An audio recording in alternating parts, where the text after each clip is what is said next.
les voyages solitaires qu'il avait faits à pied depuis sa jeunesse, et combien de montagnes et de crêtes et de sommets il avait déjà escaladé. « Je suis un voyageur et un grimpeur, dit-il à son cœur. Je n'aime pas les plaines, et il me semble que je ne puisse rester assis tranquille longtemps. Et quoi qu'il m'arrive en fait d'expérience, ou quoi que le destin m'envoie, il y sera contenu un voyage et une escalade. En fin de compte, ce n'est plus que de soi-même dont on fait l'expérience.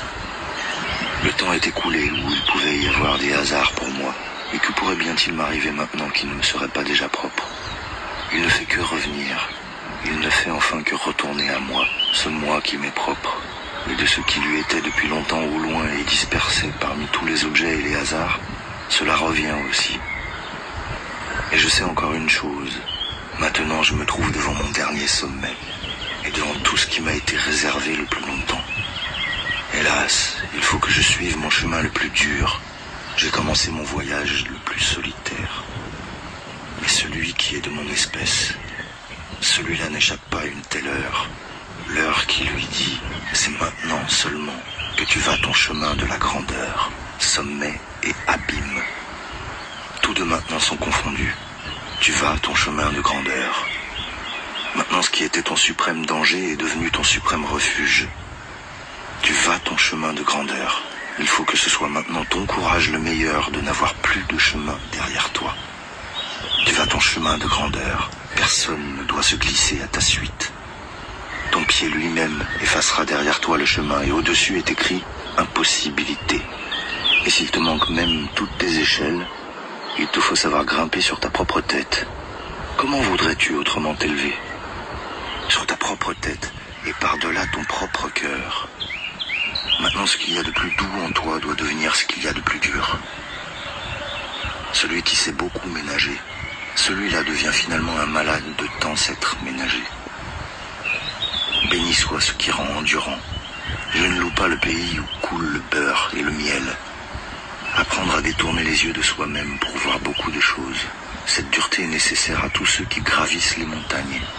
Mais celui qui voulant accéder à la connaissance, à le regard indiscret, comment verrait-il plus de choses que les seules raisons superficielles? Mais toi, ô Zarathustra, tu voulais voir le fond de toute chose et l'arrière-fond. Aussi te faut-il grimper par-dessus toi-même, plus loin, plus haut, jusqu'à ce que toi aussi tu aies tes étoiles en dessous de toi. Oui, jeter les yeux d'en haut sur moi-même et mes étoiles, voilà qui seul pourrait pour moi s'appeler sommet. Voilà ce qui me reste comme mon sommet dernier. Ainsi Zarathustra se parlait à lui-même, consolant son cœur de petites maximes dures, car son cœur était blessé comme jamais encore. Et lorsqu'il arriva sur la crête de la montagne, voici que l'autre mer s'étendait devant lui. Il s'arrêta et se tut longtemps. Mais la nuit, à cette hauteur, était froide et lumineuse et brillante d'étoiles. « Je reconnais mon lot, dit-il enfin avec tristesse. Allons, je suis prêt.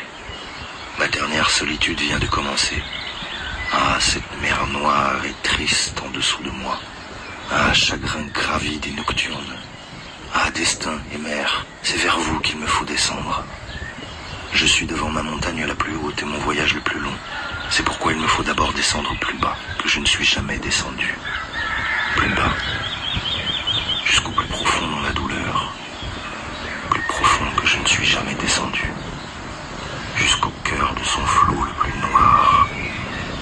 Ainsi le veut mon destin. Allons. Je suis prêt. D'où viennent les montagnes les plus hautes, demandai-je jadis, alors j'appris qu'elles sont venues de la mer. Cette preuve est écrite dans leurs pierres et dans les parois de leurs cimes. Il faut que ce soit du plus profond que le plus haut s'élève à sa hauteur propre. Ainsi parlait Zarathustra au sommet de la montagne où il faisait froid. Mais lorsqu'il fut parvenu à proximité de la mer et qu'enfin il fut seul sous les falaises, il se sentit fatigué du chemin fait et plus rempli de désirs que jamais auparavant. Tout dort encore, dit-il. La mer, elle aussi, dort. Son œil me regarde ivre de sommeil et étranger, mais je sens que sa respiration est chaude, et je sens aussi qu'elle rêve. Tout en rêvant, elle se tourne et se retourne sur de durs coussins. Écoute, écoute, comme elle soupire à force de mauvais souvenirs. Ou est-ce de sombres perspectives? Ah, tu me remplis de tristesse, monstre sombre, et je suis encore fâché contre moi-même à cause de toi. Hélas, ma main n'est pas assez forte. Volontiers, en vérité, je te délivrerai assis, Zarathustra riait de lui-même avec mélancolie et amertume. Comment, Zarathustra, disait-il, tu veux par-dessus le marché consoler la mer? Ah, cher bouffon, cher fou, Zarathustra, toi qui débordes d'allégresse confiante, mais tel tu fus toujours, tu t'es approché plein de confiance de tout ce qui est terrible. Tu voulais caresser tous les monstres, un peu de son souffle chaud et quelques bouclettes de fourrure douce à la patte, et aussitôt te voilà prêt à l'aimer et à l'attirer. L'amour est le danger du solitaire, l'amour pour tout, pourvu que ce soit vivant. En vérité, ma folie bouffonne est risible, risible ma modestie dans l'amour. Ainsi parlait Zarathustra et il se mit à rire. Mais alors il pensa à ses amis abandonnés, et à la manière dont il avait attenté contre eux avec ses pensées, et il fut en colère contre ses pensées. Et bientôt il arriva que celui qui riait se mit à pleurer.